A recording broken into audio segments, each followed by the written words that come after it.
Hello and welcome to another edition of the Spike Ridgley Show. I'm your host, Jeff Higgins, and with me is the manager of the Massillon Tiger baseball team, Spike Ridgley. We want to thank our season-long sponsors, Ryan Prosser and D-Health Realtors. Coach, welcome to the show. Thank you. Okay. Since last week's show, the Tigers went 1-2 and are currently sitting with a 9-9 record. Let's first talk about last Tuesday's game at Akron, St. Vincent St. Mary's. Your Tigers won that game 5-4. Tell us more. Yeah, that was a really good game for us. We had a short start from our pitcher that night. I believe it was Zach Catrone, and we had a couple of guys come in after him, Zach Seifert and Blake Jenkins, that did a really nice job for us, kept us in the game, allowed us to kind of get our feet underneath us and work to put some runs up on the board. You know, we talked last week about trying to win that close game and being able to take that next step and grasp that opportunity when it's there. And we really did that last week, especially starting off early in the game. I think we went down 4 at the beginning. We were down probably 3-4 innings before we were able to put it together. But the kids really played well, and we were able to grab one in extra innings. Last Friday night, your Tigers were scheduled to play at Perry. The game was rained out. Will it be made up? We communicated a little bit and tried to do that. As of right now, we don't have a common date. We were working on trying to do it on May 11th, but something came up on there. So if we're fortunate enough to continue going later into the year, we may try to make that up as a game in between tournament rounds. This past Saturday, the Tigers played at Hoover and lost 3-0.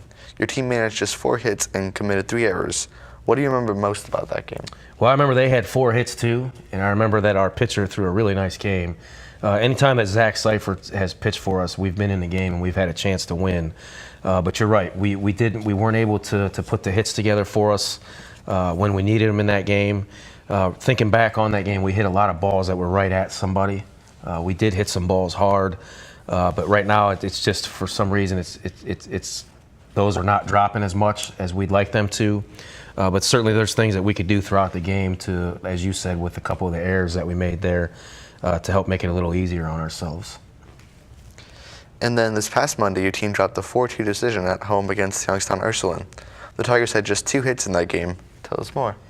Yeah, the common theme that you're hearing as we talk right now is that we need to improve at hitting the baseball. And, we plan to address that tomorrow. We have a plan tomorrow during practice, something we're going to do that's going to be different than what we have done thus far because we have a few guys that are going to be able to help us to do that. But, what we're trying to do is to continue to stay positive because we do have a truly great group of kids.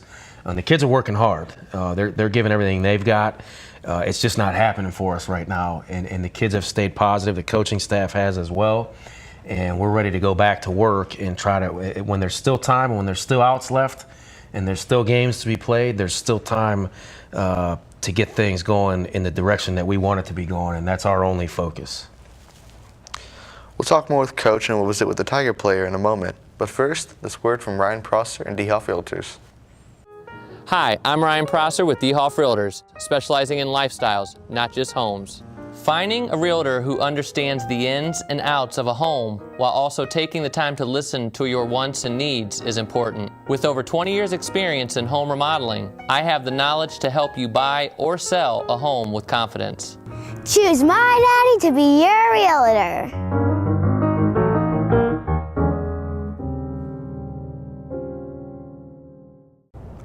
Thanks to Ryan Prosser and D-Health Realtors.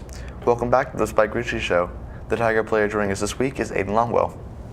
Aiden, how old were you when you started playing the game and who led you to it? I started playing organized baseball about 6 years old. I started t-ball, and my dad showed me how to play baseball, and he's really been a mentor toward me growing up playing. Now, unfortunately, you have been injured for most of the season. Despite not being on the field, what's been your role on the team?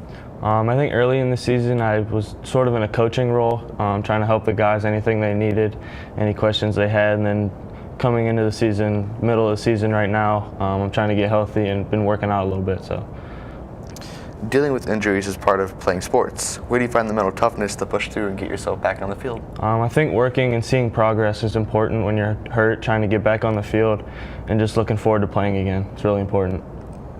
Most of our viewers are aware of the successes you've had playing quarterback in the Tiger football team. How do you balance the time you spend practicing for both sports? In the winter, I do both, lifting with football and then working out with baseball. And then during baseball season, it's baseball season. I'm all baseball guy. And then during the summer, a little bit it's mixed. And then football season, I'm a football player. So. Your team's record's currently 9-9. What do you like most about the team as we get closer and closer to the tournament? I think we never give up. We're always working hard and trying to get better every day. And we have a great charisma as a team. Really work together.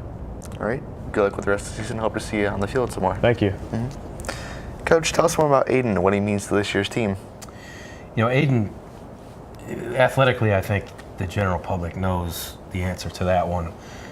He can be a dominant force. He's a game changer on the field, whether it's football or baseball, in the batter's box and on the mound. But the thing I've been most impressed with him this year, being in a situation where he's kind of had to wait, and now he's working out, like he said, and he's getting close. But he's been the same guy the whole time that I've known for 3 years, and it's shown a great amount of character. The guy's there every single day. He's in uniform. He helps out. He does whatever you ask him to do, and he never asks why. He's one of the most team-oriented guys I've been around, and he's one of the veteran guys on the team with a very young group. And I don't get to see how that goes in the locker room, but I know from getting to know him that he's in there mentoring the guys in between at bats, in between games, at practice, all those things. Aiden is going to letter for us this year because of the impact that he's had and the things he's done for us in between the lines. Your schedule this week features a pair of road games on May 2nd and 3rd. On Thursday, the Tigers play at Barberton. What can you tell us about the Magics? We played them in a close game earlier in the year. I think we pulled it out. It was like a one or two run game maybe. So that'll be a battle. That'll be a good game. That'll be a good challenge for us. That's a D1 program that we wanted to get them on the schedule twice, and we were able to do that. And we're glad we did because they've got some athletes, and that'll be a good challenge for us. This Friday, the Tigers head towards Lake to face the Blue Streaks. Tell us more about that matchup. Lake's having a good year. Lake has all their pitchers back from last year. They got their 1 and their 2 back, from what I understand, and they were a district semifinal team last year, so they're going to be strong.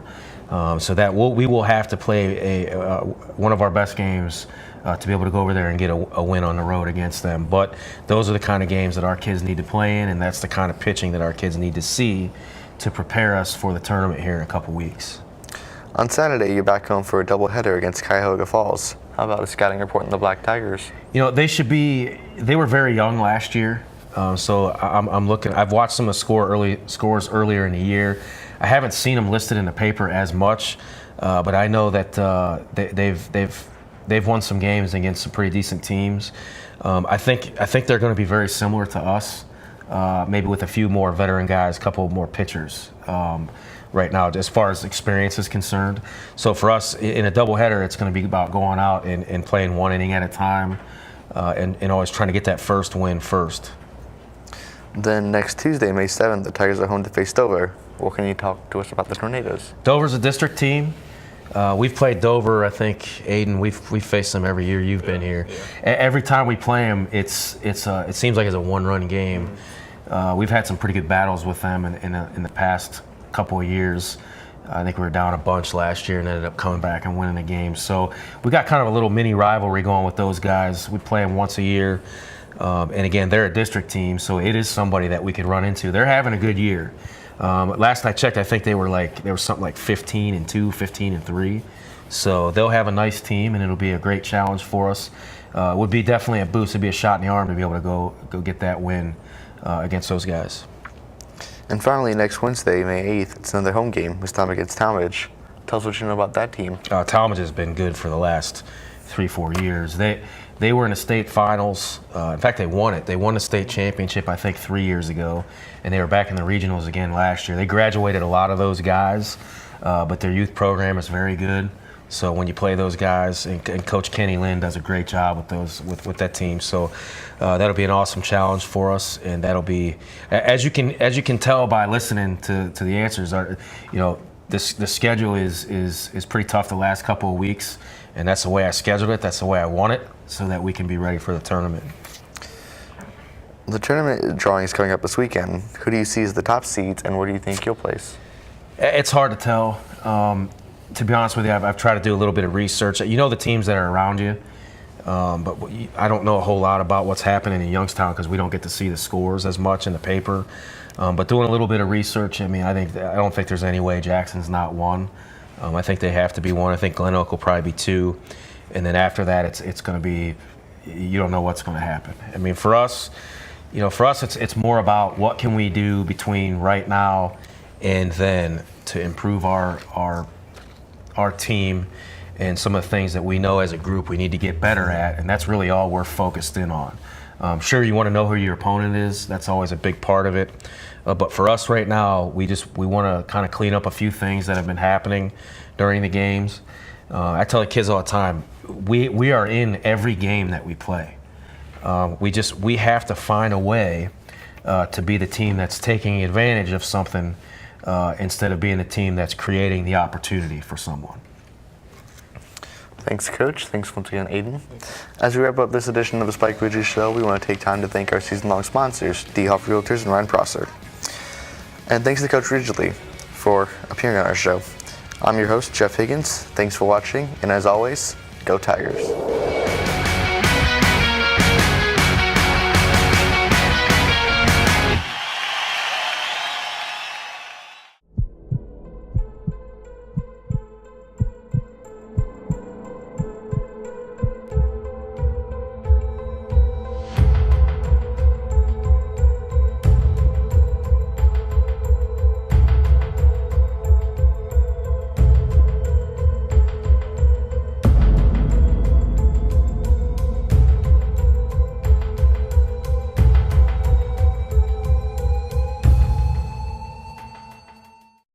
Massillon City Schools is proud to have one of the top career technical education programs in the state of Ohio, recently receiving a #1 ranking of the 93 districts in the area of achievement. Our career technical education department offers 14 pathways preparing students for college and careers. All students have the opportunity to participate and compete in their career technical student organization, as well as obtain valuable experience in the field while earning aligned industry credentials and/or college credit in high school.